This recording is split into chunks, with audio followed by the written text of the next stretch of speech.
Today, I'm delighted to welcome Alan Susi, the Global Head of Organisational Analytics and People Insights at S&P, to the Digital HR Leaders podcast.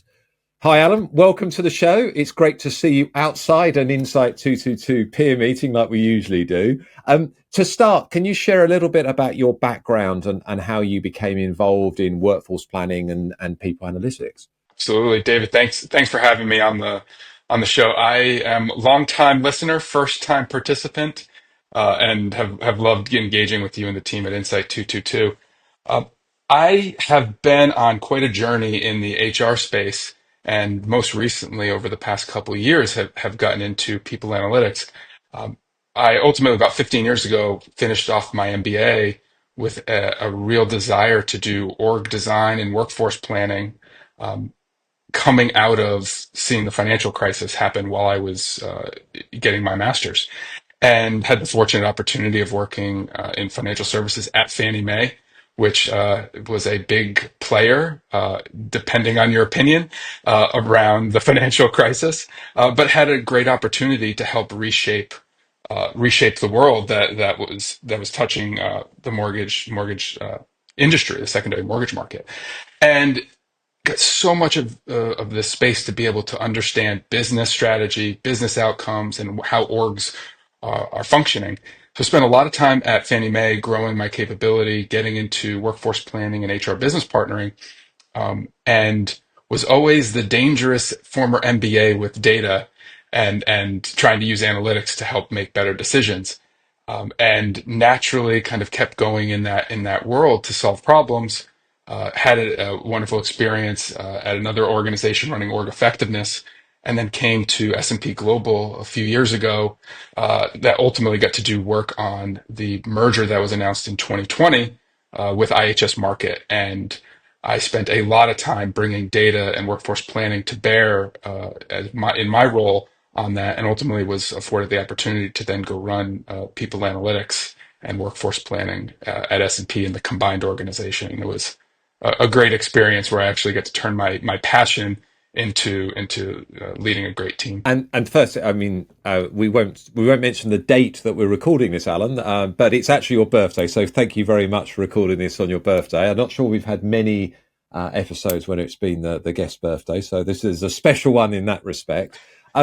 Just listening to you there, Alan, and hearing about your long background in organisational effectiveness and workforce planning, and obviously latterly coupling that with people analytics.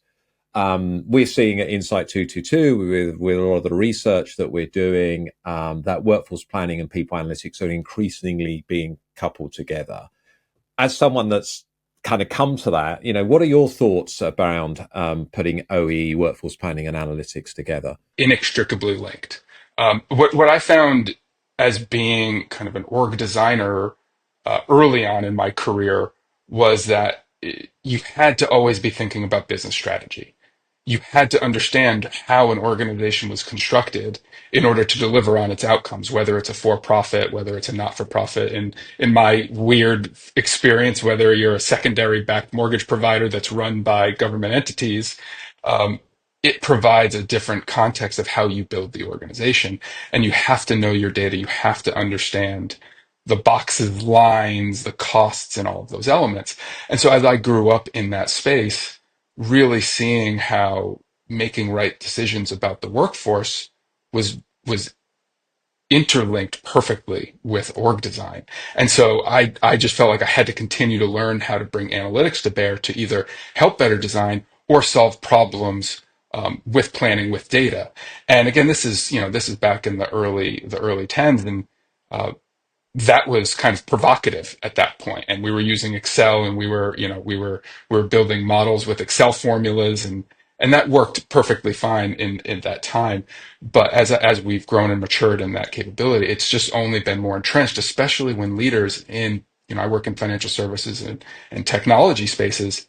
Those leaders understand the use of data to drive decisions because for S&P Global, for instance, our job is to provide essential insights to all Mm. markets. So we are delivering data in an analytical fashion or giving that data to people to do it correctly for themselves. And that just always seems to be apparent to me. So it to me, it's just woven around a stronger rope of sorts of OE, workforce planning, and analytics altogether. And in terms of S&P, obviously you said you've been there for a few years now, and obviously help through the merger, which is always an exciting challenge in the org planning and people analytics space. What excites you most about the role? I think the most exciting thing is that working for a global company, and if I take the step back into the merger related time, working for a global company that understands the dynamics at play, right? The merger that we went through a few years ago was announced in the fall of 2020, where the world was very different. No one understood what was really happening. The markets were up, the markets were down. And the opportunity to combine these two entities was a fantastic one. But we had to be flexible, we had to be fluid, and we had to understand how this merger would benefit not only the shareholders, but the stakeholders that we support. And that's always something you want to see when you're doing workforce planning. But being at S&P, going through that, and then seeing the parallel changes in the market at that point in fall 2020, markets were down, hiring was down, unemployment was way up. By spring, summer of 2021, you started to see jobs tick up. And so everything was changing and evolving. And that has just presented such a wonderful situation. And S&P has always been a very fluid, very, very understanding player in markets, because that's what our customers expect of us, that we can provide that foresight and insight. And so combining two orgs during that time just felt like the best of all opportunities. Well, I'm looking forward to exploring some of the work that you've done and you do at S&P over the next 45 minutes or so.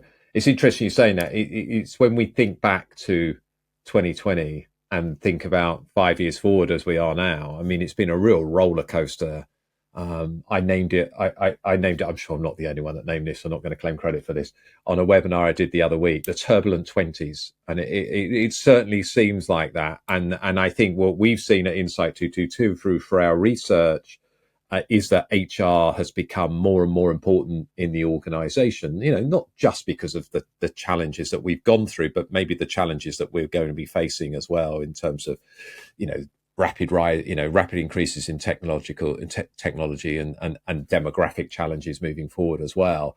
Again, while we see whether it's people analytics or workforce planning or HR in general, it's not just about doing stuff for HR. It's about doing stuff that's going to actually have an impact on the business, the shareholders, the stakeholders that you talked about, and employees. And workforce planning in particular, it's not something that HR can do in isolation, as I'm sure you can testify. In your experience, what are the most critical partnerships needed to drive success in workforce planning? I mean, it sounds like everybody would say, well, it's the business. Silly, like, of course Yeah. it's the business.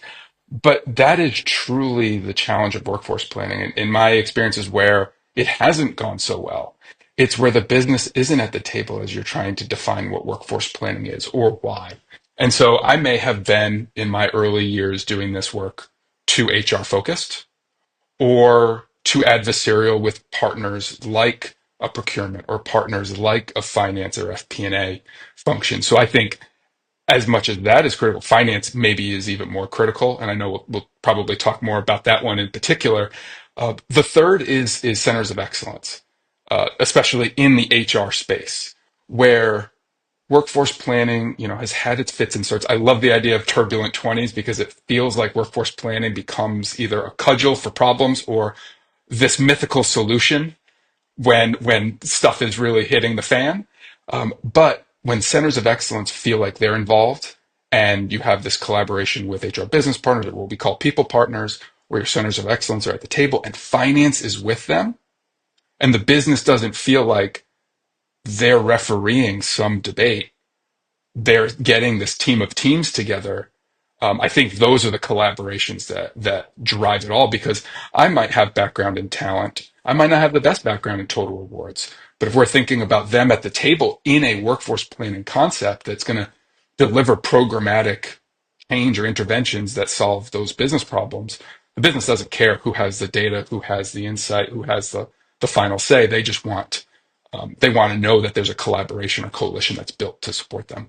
Really important point because it's a way to get the centers of excellence working together on a common aim, which is obviously effective workforce planning for the business. And you need that, don't you? Because you've got your buy from the recruiting side, you've got build, which again partly learning, but other things as well. Yeah. You've got the whole thing that, and how do you keep people in the organization? That's your reward structure and everything else. And then you've got your borrow piece if HR is involved in contingent workforce and consultants and other types of borrowed type resources as well. Now it's And if you think about it, David, like, sorry to jump in, but if you think about the newest one, and I didn't even say the collaborators, technology, enterprise technology, the automate or bot, or I think some folks are starting to reference it as the blend or the augmentation of people and AI. mm, That's a brand new partner to the workforce planning space that is still being fleshed out. I mean, NVIDIA's CEO can talk about it as being the agentic AI replacing people. Um, that is truly a workforce planning concept, and they haven't been at that table before in the workforce planning sense, and maybe in some companies, but very few. And so, oh, new country heard mm. from. How do we incorporate them into the coalition is something brand new. And of course you must remember the most important thing about any type of workforce planning, it has to start with a B. Of course, we're not doing it if it doesn't start with a B. Yeah, we have joked about that. We joked in the past with Alicia Roach from Equate around that as well. So I'd love to dive deeper into your partnership with finance because I know from conversations we've had that I think this is a very good example of developing a successful relationship with finance that you've done that you've achieved and continue to achieve at S&P Global. Interesting as well because the research that we've done into leading companies in people analytics, those companies that tell us that they're creating value on a consistent basis in people analytics, the A teams in our model, they tend to have a very strong relationship with finance. And I guess if you want to deliver value and measure it, that kind of makes sense in many respects. So I'd love to dive deeper into that. How does this collaboration shape the way you approach workforce planning at S&P Global and, for that matter, people analytics as well, especially when it comes to connecting workforce planning and people analytics to business priorities and outcomes? I will state all this with the point that the outcomes that happen from workforce planning are not only financial, right? There's so many other things that impact the way our people are supported, their growth, the well-being of them. So putting that aside as critical, financial success Yeah. drives for-profit businesses. Financial success enables not-for-profit businesses to continue to provide their essential services to their constituents. So what I really try to make sure we're doing from a workforce planning lens, and this very Dave Ulrichian, is it starts from the outside in.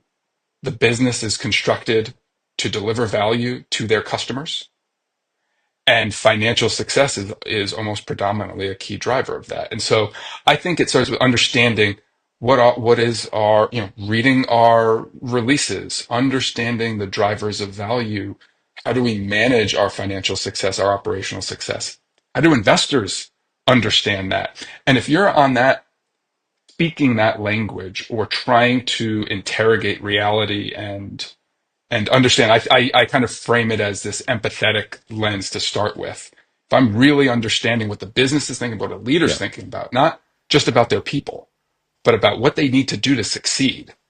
Now I'm starting to be on the same page as them. And so finance is actually doing that. They've had a lot more experience doing that, obviously. And so that brings us to the table in a way that's far more approachable to collaborate with them. And then when you're actually doing that, we can use that commercial value to drive how we make the right investments, because most of the return on investment of any work in workforce planning is probably going to have some sort of financial or cost allocation, cost impact. And so that again plays into their ideas of where is strategic investment? Where do we actually have to make change to get to the Mm. next quarter, the next year, our long-term strategy? And at that point, depending on where they focus on things, we then lean in heavily on doing some of the heavy lifting that they may either not have the capacity to do or the wherewithal because we have the people data. And that's kind of been our initial approach to partnering with finance and how that plays with workforce planning. There's a lot more to it, but that's where I think you really start getting the connection. I mean, again, this thinking of our listeners, and many of the people listening to this, will work in HR roles, and many will work in people analytics, workforce planning, OD roles as well. How do you build and develop these relationships with finance? What are some of the guidance that you would give? And I appreciate that not every company is the same, but there's probably some broad tips that you can give around this. And are there any examples that you're able to share with listeners about where that's been successful? Yeah, so one, we've done it in the way that we try to really get in the weeds with them on the connectivity of data. So typically finance is going to operate in their own systems. They're going to operate with their own data elements, and they're not going to see a heck of a lot of, or much at all, shared people data, right? Just enough to meet what they need to do to get things either to the general ledger or provide their internal reporting. When we bring that forward with them, we try to really understand, well, how could our people data solve some of your challenges, whether it's bringing much more depth to providing attrition in their planning, or whether it is the labor market data that we might see that informs making a better location strategy decision, right? Where they might be at the table and the people partner is not, or we're not, giving them those tools. But the way that we've really done it is then we lead in, and I'll frame it as compassionate work, meaning they have a problem, we might have a solution, but if we commit our bandwidth and energy to solving that with them, we've knocked out a key effort for them and built that trust. So in this example, if um, we have really good attrition, hiring data for all the actuals, right? So if we're workforce planning, we're trying to understand, hey, you have a P&L impact versus a run rate impact. Let's bring to bear all of our people data, work together to combine it with finance data so that you can articulate the challenges you need to articulate. So I think when we were talking with some folks in Insight 2 it's like, we're going to do 90% of the work and get 10% of the credit. And that's fine. We're okay with that. As long as the tool is delivering value for the business and the partnership is growing because they understand, well, not only did we hear their challenge, we empathized with it, but we compassionately served and supported what they did. Now they've got a trusted partner in doing that. And so for people analytics or workforce planning professionals, your view of workforce planning or however many Bs you use or the wonderful attrition dashboard you have that they can't see is almost irrelevant unless you're solving the problem on the ground. And when you're doing that, then you can actually start, you know, tactically tactic, tactically quantifying some of the changes. And that's where I think stuff really takes off for a workforce planner is that, you don't need to do a lot, but if you can identify that value because you've informed a decision, all of a sudden now you're on another playing field, a higher playing field with those business partners and finance partners. Yeah, and it's a really good. You mentioned location strategy, and how often do companies make decisions about maybe a new site or a site they're going to expand upon, and they don't, and they look at things like the cost of real estate. Presumably, they look at they look at availability of real estate, um, other factors. They don't look at the people factor, and if you don't understand the supply and demand of the talent that you're going to need there, then you're potentially going to spend a lot of money on a white elephant that you're not going to be able to staff up with the right people, and then keep replenishing those people as well. If you don't understand talent supply and demand, competition, salaries in those areas, education that's maybe bringing new people into the workplace as well. There's so many those factors. It's almost like you're trying to make a decision with only half the data. So I think it's a really good example of where you'd work together on that. Clearly. And the thing the and to that is you do all the other stuff on the most important things so they know that they can just Mm. ring you when that decision comes up. So if I'm doing something now, during our merger, we make those decisions. Well, We have conversations about making those decisions in a world that is very clean and antiseptic, right? You can't share certain information. And so there's a natural bridge of having conversations about how how does that location work for you? Well, we have talent here. Like, should we be thinking about something? And so you can document all those ideas and track them. And so when the integration happens, you execute on them, right? That happens in any M&A. But when you're doing that work and trying to deliver value in a combined organization or a BAU state, they have to know that they can ring you and they're going Mm. to get that help. Or they have to know that you've thought through some of those things on an adjacent topic because they know, oh, well, Alan has all this location data and he's referenced and his team has referenced these tools that we use from different providers out in the market for talent intelligence or labor market intelligence. Now they're saying, "Oh, hey, what do you think about Buenos Aires here or Istanbul there?" Or we're looking at this, and we can actually then be at the table. So all that heavy lifting, all that work, then is that trust being returned to you in conversation. And location is honestly, to your point, one of the biggest ones because people do, see what Mm. they see or what they hear. Well, I've heard this place is fantastic or the talent supply is high. Well, let's look at the data and let's see what really exists. Let's get under the covers and understand what we can do with that. Really, really good. You mentioned actually that workforce planning isn't just about delivering financial outcomes, and it should only really be conducted to benefit the health of the organisation and its people, I guess, and everything else. So what are your secrets or tips maybe that you could give to listeners to help them, think about how they ensure short-term productivity, perhaps if that's a goal, and long-term organizational health? So we use the idea of organizational health as a baselining framework. So that's for us, for the listeners, that's where people analytics comes into workforce planning. Right, because we can have all the great dashboards, we can have people analytics platforms, and that's fantastic. But philosophically, how is it approachable for the finance team or the business partners, the COEs to utilize? So we say org health is a baseline assessment of your current state, right? So if you follow the workforce planning approach, that's usually step one, and that helps us understand. Okay, well, where are you, right? So we think about it as why is the organization constructed in a certain way? How do your people mobilize around that organizational structure and mission? What risks does the organization face in executing on its strategy? And what are the experiences of your people through in either movement or those risks or challenges? And if you understand those things, then you can go through a workforce planning approach that has short-term or long-term impact, but you've essentially set like where are you today, and then that long-term strategy of some duration is your workforce planning approach. But now we've said all those interventions that we need to execute tie out to a health view. So I mean, Alice Reinhold on my team, she's this great storyteller, right? And we kind of talk about it as a blood panel. You go get a blood panel, you're looking, there's a ton of data on it. I need to know where are we supposed to be? Where are these challenges? You can use benchmarks, maybe for market intelligence at S&P Global, or other places, but you're able to actually see where you are and then come up with your strategy and then monitor it against that.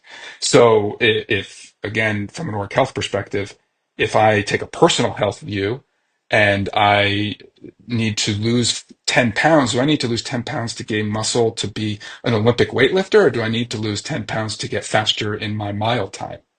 Those are two very different strategic directions, maybe to optimal performance, but very different paths. And that's how we kind of think about it for the org, that they're coming up with it. And those interventions, those day-to-day activities that you have to monitor, right? It's a programmatic view of workforce planning, is how you make sure that the health, when you check back in, oh, we're seeing all of these markers on our org health moving in a certain direction. And so that's how we kind of approach it. Yeah, and actually, funny you mentioned Alice Reinhold, because I had the pleasure of sitting next to her at lunch at the peer meeting, Insight 222 peer meeting that L'Oreal hosted recently in Paris. And you're right, she is a very good storyteller. So if you're listening, Alice, hello, keep telling those great stories. Um, it, so just bouncing off that a little bit, and maybe extending the conversation into AI. I know it's a topic which I'm sure is taking up a lot of your attention at the moment, at S&P Global. And there's a lot of hype out there, to be honest. But I think the research that we did last year at Insight 222. I mean, maybe one of the surprising things for me was we asked a question: how long's your AI journey in HR been at your organization? And the 348 companies that answered, 62% said they were in the first year. So that would now be in their second year, because they did the survey sort of May, June last year. So number one, I think it's quite new from an HR perspective, but it's having an impact on work. It's having an impact on the workforce, and it's having an impact on the workplace, and it will increasingly will do so. I guess. How do you see those technologies influencing workforce planning? And maybe there's a two-part question there. So the first one is probably the focus of workforce planning, i.e. what you're doing the workforce planning for. And then the second part is how you do the workforce planning. Brilliant. And it's definitely a two-part answer, because it's such a big thing. And I think this is the crux of why workforce planning is growing in prevalence. I mean, feel like we've Mm, seen it go in fits and starts, and it's always a top five thing, but does it get its due? Right now, it feels like everybody understands that to better plan your organization and your workforce, you have to think about AI, because it'd be like 30 or 40 years ago planning your organization with the advent of the personal computer, right? Well, that changed the game. And you don't need the same construct, you don't need the same type of talent to execute that work. And it's trying to look ahead to see, how's the org design change? How does the work and skills of your organization change? So for us, it's thinking about, okay, that can augment roles, that can drive more productivity of our people. To what end? To a financial end, to a creative and innovative end, right? We ultimately want to produce more value in our products, a commercialization, right? Whatever it might be, and make sure that our people are gaining some of that benefit too, right? Because there's ultimately this work-life balance opportunity. I'm doing less administrative tasks so I can do more creative, and that drives some sort of value. But the company also needs to meet its objectives and meet its financial aims. And so there's always going to have to be like a social contract between the organization and its people to benefit from it. Um, that's what we end up looking at. So whether, it's one of those B's again, whether it's a bot or blend kind of view, you have to understand that to achieve the team effectiveness and people effectiveness, or org effectiveness outcomes. As it relates to how workforce planning can utilize it, to me, it's all about the data. So I think at the same time, and I know you guys have talked a lot about this, about like a skills-based organization, and there's some tremendous examples of companies that have done it. All of that data doesn't need to be this perfect workforce planning engine. But if I'm going to talk to you about your org of the future and I don't understand the roles, tasks, and activities that are taking place and how our people's skills come into that, we've never had better data access to do supply and demand in the org. And so we're talking about, well, how do we bring that data to bear in a way that AI is enabling it, right? So whether it's a talent marketplace platform, a talent intelligence provider, or you're building some sort of generative AI tooling to look at the, task impact because of Gen AI. Those are the things that I think are going to help speed up the workforce planning process, so that again, the leader has some input to make a good decision about where they need to take their organization.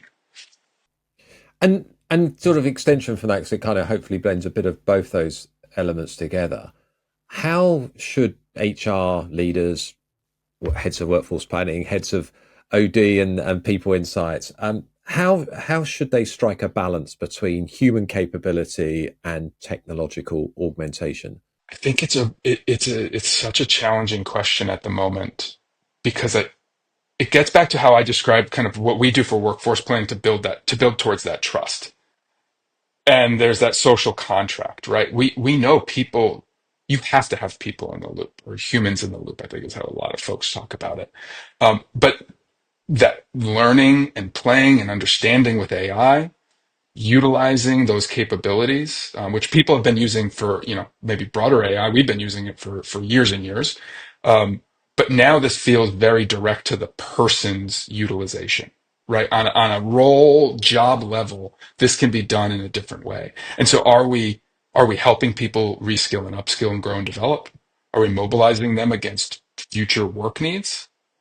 And are we doing it in a way that's deeply empathetic and compassionate, right? Are we giving you the resources to do that so that there's trust that we're going to make the right decisions for all our stakeholders? So I think humans have to be in the loop, whether it's for deeply technical reasons or risk reduction reasons. But in reality, bringing that technology to bear is the same thing that's happened ages and ages, right? With any type of industrial revolution has involved new technology that takes away from individual human in the loop work. It's just we've got to keep that in mind as we continue to talk to our people. And I guess what it does as well, it creates new Absolutely. roles, and it create roles that we don't even know about yet. And I guess that's a challenge from a workforce planning and org design perspective. Is obviously for someone like you that's been doing this work. You mentioned since 2008. That's 17 years.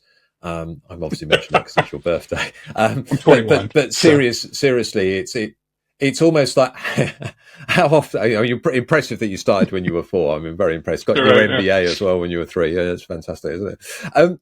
It's almost as well. I mean, how? I mean, I guess we're having to continually update our workforce plans. The things are changing so quickly now. Absolutely.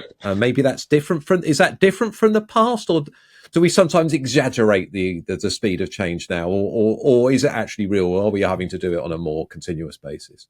I feel like we've got to do it on a more continuous basis. And to me, there's no 3-year workforce planning or 5-year workforce planning approach. It's, are you agile or nimble enough to understand the business challenge and have relationships that you don't have to restart every single time, right? So to wrap all of this stuff that I've been kind of talking about with relationships, in any personal situation, you're going to interact more quickly and more effectively with people you have built trust with, or teams that have built trust with each other. And so some rigid workforce planning approach is just not going to do it. And the outcomes will change dramatically. I mean, we were talking about AI, and Gen AI is this brand new thing and it's going to change the world and we're going to need so few jobs. And then agentic AI came out and people were, oh, that's brand new and this is changing the way we operate. And yeah, cool. That was within a year, pretty much, where that was kind of in the conversation broadly. So I think as long as we're having the right conversations and in workforce planning terms, we're scenario planning to a some degree. I don't think it needs to be this beautifully complicated situation. It's kind of just simple and elegant, right? Can I give you some views so that when we see things change, you can react quicker? That to me is how workforce planning needs to evolve. And I've termed it as kind of minimum viable workforce planning. I just don't think there's enough time to build some sort of perfect workforce planning approach that is going to stand the test of time and adapt with the challenges or needs that like HR business partners have or finance partners have. They've got to just deploy it quickly and know it's going to affect the outcomes they need over the short and long term. And is that part of how you balance the kind of big picture strategy, thinking about the organization for the future with managing the day to day productivity and change? Is that part of that? Is anything else that you would add to that at all? That's it, right? And I mean, I know you're a Liverpool guy. I'm a big sports fan. So I think about it as kind of when you go to the practice pitch or you go to the football field or wherever, every day you're working on small things to get better or more productive at what your job is, right? But you have to kind of trust that the long arc of what leaders are thinking about or the long-term vision is there to either win a championship or be more successful as an organization. You kind of have to have that trust. And so if we balance that short-term reality with the ability to understand how an injury impacts a team or uh, a signing window opens up, right? And you need to bring in certain talent. We all see that in the sports world. I think we can adopt that in knowing that each day on the practice pitch, that's going to have a big impact. As long as we're keeping forward in the direction and we know we can, bring the right talent to bear. That is, I think, how workforce planners can operate. Yeah, and I think that's a good example with sport because I guess most people listen. Not everyone listening likes sport. I appreciate, but if you look at some of the best sports teams in the world, and I'd like to think Liverpool are part of that. Then in soccer or football, Real Madrid are obviously part of that as well. If I look at the NFL, then clearly, as we're recording this a few days after the Super Bowl, the Philadelphia Eagles and the Kansas City Chiefs and the Buffalo Bills have all been pretty strong teams for a few years. I guess it's slightly different in the US sometimes with the draft system, but you still need to understand what you need to get from the draft, I guess, as part of your workforce planning. And then in a transfer system, and I'm going to talk about that because I understand it a little bit more than I do American football. But, I look at Liverpool over the last sort of 10 years and they've been pretty good at understanding what they need, what part of the team or squad they need to replenish at different times, whether that's an age profile, a type of a skill, or what someone is going to bring to that squad, what they're going to bring to the team as well. And I guess it's the same in the workplace. It's Of harder in the course. workplace, of course, but in many respects. But you haven't got the blank check that some of these sports teams have got to go out and get the best. But it's a good analogy, I think, and we've got a lot. There's a lot we can learn, I think, in the workplace from what happens in sports analytics. I've had the pleasure of going to the Walton People Analytics Conference for a number of years, and we'll be going there again in this year as well. And one thing that's always struck me is the number of examples that we hear about sports analytics or analytics from other parts in medicine, for example. And every time I hear one of those, I think, wow, that's something we could think about doing more, and from a people perspective within organizations as well. So I think the idea that all workforce, Moneyball as a concept, right? Moneyball as a great book, a great movie. Ultimately, that baseball team, who's built on the Oakland A's, was all about turning out a workforce plan to deliver value, right? So they had to make talent decisions about what type, with data, what type of roles that they could win with in an environment that didn't either had headwinds or tailwinds for them to operate in successfully. And they had to operate against different companies that had different economics to how they could deliver success. At that point, there were teams like the Yankees winning because they had the biggest payroll in the world. That's how I think about workforce planning, as being understanding acutely your talent needs, your financial impacts, the organizational structure and challenges you face, bringing data forward in a way that's going to help that decision, and doing it with an eye on the future. And that's been pretty successful. And so when I see that in sports or in businesses, I just try to bring that to how I, engage with leaders. Maybe they don't like baseball, but in that mindset, I just think of every single person as kind of an owner of their business, or a manager or coach of their team, and what I can do to help them succeed. no, very good. We've got a couple of questions left, Alan, and one the second one will be the question of the series. But firstly, things are changing so fast. I think in the spaces that you're in and you're specialising, people analytics, workforce planning, org design, and obviously we talked about the impact of technology. And suddenly last year, there's lots of noise around agentic AI, and we've seen big technology companies now, launch products based around that as well. I'd be interested really, and this is maybe something that will help listeners as well. What helps you stay ahead of industry trends? I think I'd be silly not saying Insight 222's partnership. I love being around people that are in the same situation and trying to just help each other. Um, it's helped me, it's helped my team, it's certainly helped my career, being around like-minded folks who either like-minded in the way that they want to operate, but with maybe completely different setups in what their team does or the constructs of their people analytics operating model. That's been one thing. The other two is, understanding that macro environment, LinkedIn has been a godsend for me, being able to learn from different peers out there. So just being in that environment and making that a part of my day to day has been amazing.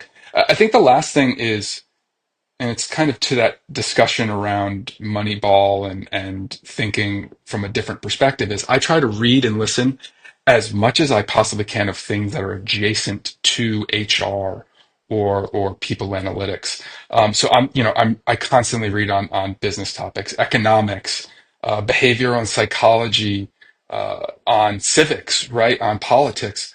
Those elements all touch us in different ways, whether it actually impacts the company you work Mm. for, but it allows you to kind of bring in these ancillary ideas and can apply it in a new way to your world. So if we're too staid and static in the dogma of people analytics, we're not going to advance enough. So I think learning from other adjacencies or just the world has helped me a ton, and that just means a lot of reading, a lot of listening. So that's how I've been able to stay up on it. No, I think we need to keep learning. It doesn't matter how senior you are, how experienced you are, how successful you are. We have to keep learning, and we have to be curious about learning. I think there's some great examples there. And again, I'm going to squeeze another question in before the question of the series. Actually, um, with that reading, with Absolutely. understanding, what the future could hold, what excites you most about the future of workforce planning and people analytics? The thing that excites me the most is that I've never felt like this work could have more of an impact on both the company and our people. Right. So to that end, talking about how you live and you learn, um, I do that, and I do that with AI enabling me. But I have to balance the two so I can make sure that my awareness or kind of growth of access to things is coupled with my development of that skill or capability. So that is what I feel like workforce planning can be for the organization. Because if we're able to bring this data forward and we're able to do it in a way that the business and our collaborators understand, I never saw that before, right? I never felt the burning platform of workforce planning being more critical. And I think AI has done a great service to workforce planners to Mm. enable that, because now everybody's wondering, well, how can you help us? And maybe it used to be a poison chalice, but I feel like it's actually the opportunity that I've been waiting for, to work as closely as possible with the people that want to both advance their people forward and advance the organization forward. So I think a great time to be in the space. Yeah, I totally agree. It's a great time. It's a challenging time at times, but it's a great time as well. Um, and I think that leads really nicely to the question of the series, Alan. So this is a question we're asking every guest in this series of the podcast. How can HR or people analytics, if you want to add that nuance, help the organisation understand and improve team effectiveness? It's a great question. I think if we use some of the older ways of thinking that we've done in the past around org design, role design, rewards and incentives, if we can better combine that with new ways of operating, kind of in a more of an ecosystem environment or teams of teams, there's all sorts of different concepts that have been thrown out there, but that the old way of Taylorism, right? Like structures, hard role designs does not match this kind of ecosystem or more fluid, digitally enabled environment of the future, and understand, well, that dynamic means teams work in different ways. It might not be incredibly fluid like some organizations do it, but I think if we can understand how those two things come together, and change the way we guide on team effectiveness, and that we take a more of a kind of and I'm going to use something our new chief people officer, Girish Ganasan, uses is people forward, right? Understand what we need to get everybody to, and we're going to take them along. And in that kind of social contract, we're going to make sure their team works better. We're going to make sure they have access to the right reskilling and upskilling and growth opportunities. And that their movement in our team, maybe our broader team, but our movement in our team to develop that capability is going to help them and the org. And we win off of that performance exhaust, right? So whereas before maybe you just had to do your job in a very staid way, but now team effectiveness is all about, are you growing and are we going to benefit from your growth, whether it's your innovation, your creativity, or your kind of collaboration. That's why I think of workforce planning as a team sport, and I think HR can be a team sport to help those business teams be more effective. Very good. Great way to finish our conversation, Alan. I hope you get to your birthday cake and hopefully a birthday beer at some point as well. It might be a bit early in the US side of the pond at the moment. It's been a real pleasure, as it always is, speaking with you today, Alan. Before we wrap up, where can listeners find out more about you and the work that you're doing at S&P Global? Absolutely. You can find out more about me. I'm on LinkedIn. You can definitely reach out to me there. I'm not the most avid poster, but I try to participate as much as I can. But you can definitely find me there. And you can probably catch Alan at some conferences as well, particularly stateside, I guess, through the rest of the year. Always a compelling speaker, whether it's as a presenter or as part of a panel. So, Yes. Alan, thank you very much for being on the show. I look forward to seeing you possibly in a couple of weeks in New York, but if not, in a not too distant future. So, and thank you so much for being a guest on the show. Thanks for having me, David. Really appreciate it. In this series, we will be speaking to a range of senior leaders who are pushing a data-driven and digital HR agenda. Make sure that you subscribe via your podcast app of choice and also via our YouTube channel for free and regular interviews with the digital HR leaders of the future.